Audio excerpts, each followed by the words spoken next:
الحمد لله رب العالمين والصلاة والسلام على رسول الله وعلى آله وصحبه أجمعين. أما بعد, السلام عليكم ورحمة الله وبركاته. Respected brothers and sisters, Allah subhanahu wa ta'ala has honored us all so much. Allah subhanahu wa ta'ala has given us blessings that if we were to comprehend and discuss and remind one another of them, and we were to do this until the final day, until Yawm al-Qiyamah, until the angel of Allah blows his trumpet on the horn and all of us are decreed to pass away and then to transition on into the next life, we will never be able to comprehend all of these blessings that Allah has given us. Allah subhanahu wa ta'ala has given us existence, meaning He has given you a chance at life, and nobody is deserving of anything except through the bounty and the virtue of Allah. It is Allah subhanahu wa ta'ala who decides who He blesses, He decides subhanahu wa ta'ala who He gives to, and He decides who He withholds from. He decides who He expands His provisions for and who He restricts it upon. All of this is from Allah subhanahu wa ta'ala. So Allah subhanahu wa ta'ala has favored all of us, and He has told us in this beautiful Qur'an that He has revealed upon us that He has favored us over many of His creation. Allah subhanahu wa ta'ala not only has honored you, dear brother and sister, but He has favored you over many of the other creation. He says this Himself in the Qur'an. But once you understand this, what do you do with this information? I know that Allah has favored me. I know that Allah has honored me. I know that Allah has raised me above many of His creation. So what is the next step? The next step is for you to find your purpose. It is not possible for a person to know that he has been blessed so much, taken care of.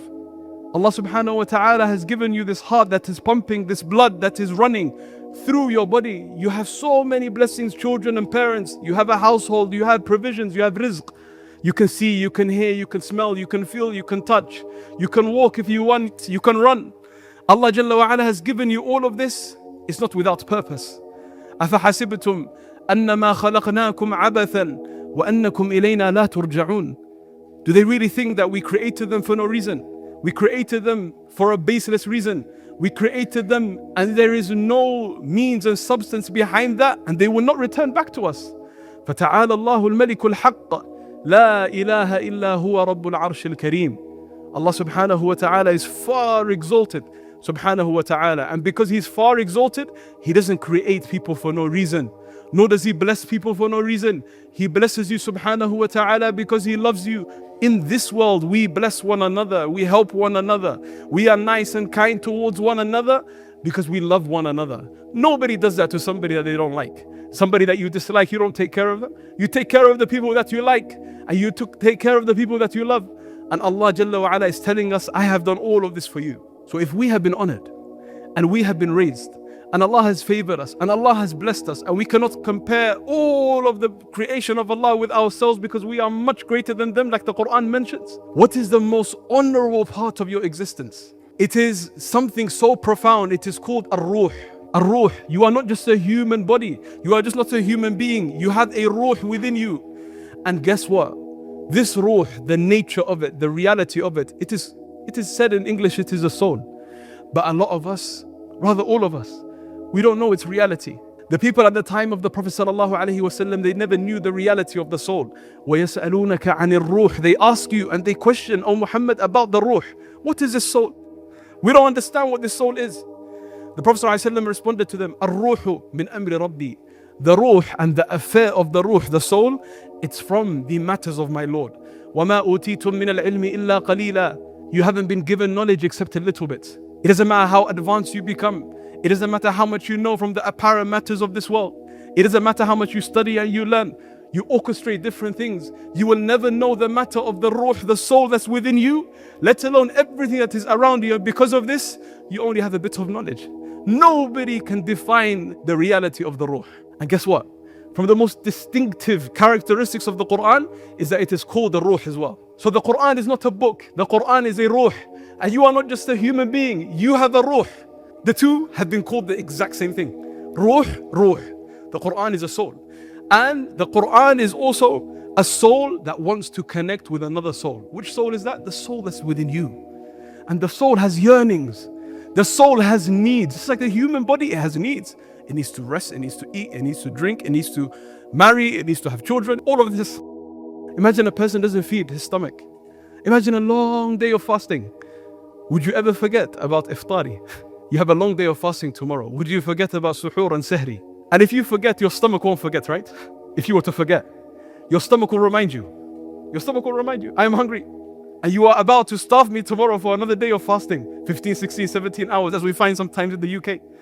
So feed me now and get up from your sleep and give me suhoor so I can carry out the fasting tomorrow. This is the stomach. This is the body. Likewise, you have a soul and it needs to be fed. Your body has come from the earth. It is fed with food from the earth. هو الذي جعل لكم الأرض ذلولا فامشوا في مناكبها وكلوا من رزقه وإليه النشور. Allah subhanahu wa ta'ala has subjected the earth for all of you. So eat from the provisions of the earth. This is your body. As for your soul, it has come from Allah, and its affair, it has come from Allah. And the knowledge that we have of it, we don't have much except a little bit. وَمَا أُوتِيتُم مِّنَ الْعِلْمِ إِلَّا قَلِيلًا. When the human being hears from his creator, you don't have much knowledge, you only have a little bit. He humbles himself. The same surah, Allah says, وَلَا تَمْشِي فِي الْأَرْضِ مَرَحًا. Do not walk on the earth of Allah in an arrogant manner. Imagine someone walked into your home today.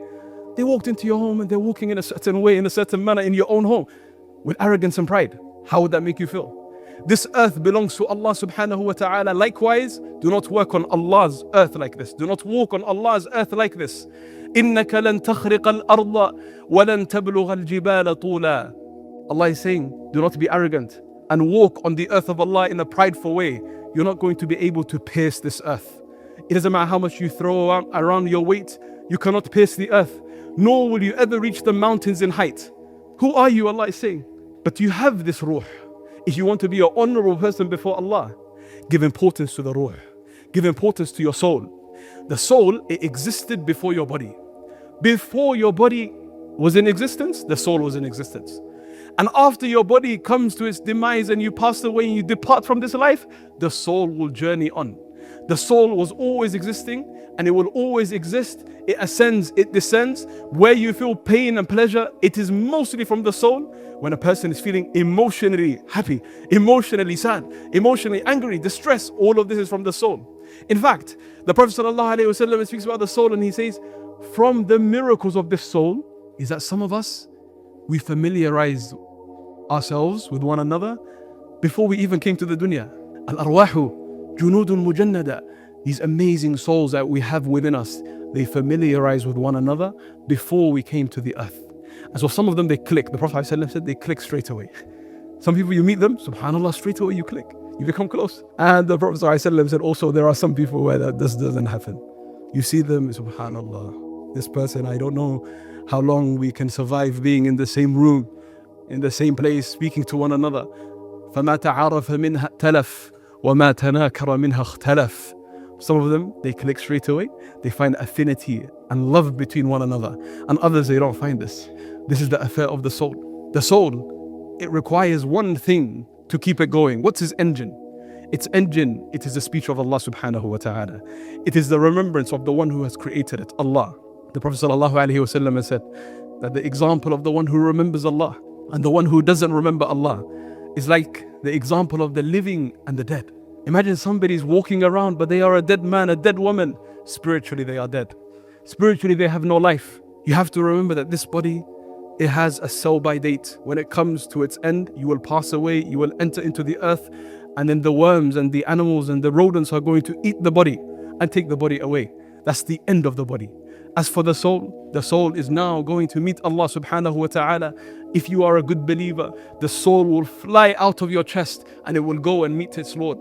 So in this world, you meet your Lord here and you interact with Him subhanahu wa ta'ala and you listen to His speech and His Qur'an, this beautiful book that He has sent down. You try your best to understand it and to recite it and to spend time with it. You will see an immense, innumerable amount of khair enter into your life. That which you can never enumerate, you cannot put your finger on it. You will find peace in this world. You will find rest in this world. You will find tranquility. You will have a tranquil soul. And Allah tells us about the tranquil soul. When its time comes to depart, يَا أَيَّتُهَا النَّفْسُ الْمُطْمَئِنَّةِ ارْجِعِي إِلَىٰ رَبِّكِ رَاضِيَةً مَرْضِيَّةً فَادْخُلِي فِي عِبَادِي وَادْخُلِي جَنَّتِي. Allah will say to the tranquil soul, now it's time for you to depart, go back to Allah and take the pleasure of Allah and enter into the Jannah that Allah has prepared for the believers. May Allah make us from among them. But the way you reach Allah is through the soul. When you are prostrating, keep this in mind from now on. I don't want to prostrate with my limbs alone. I want to prostrate and I want to go into sajda with my soul. Some of the people of the past, they would put their heads down on the ground for Allah subhanahu wa ta'ala.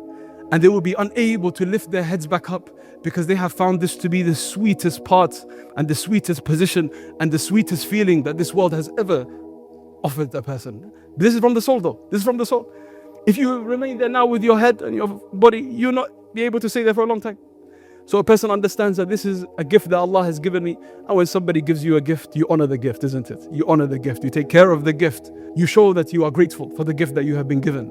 And once you do this, inshaAllah ta'ala, before the Jannah of the next life, you will be in a Jannah in this life. May Allah subhanahu wa ta'ala make us of those who give importance to our souls.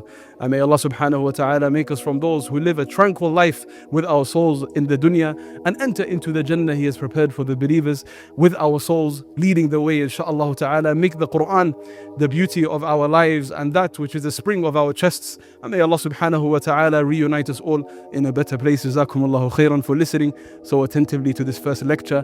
And may Allah subhanahu wa ta'ala bless you all and your family. Say Ameen. And may Allah subhanahu wa ta'ala grant you all a productive summer that is full of khair and goodness and barakah. And may Allah subhanahu wa ta'ala allow all of you, inshaAllah ta'ala, to become custodians of this religion, inshaAllah ta'ala.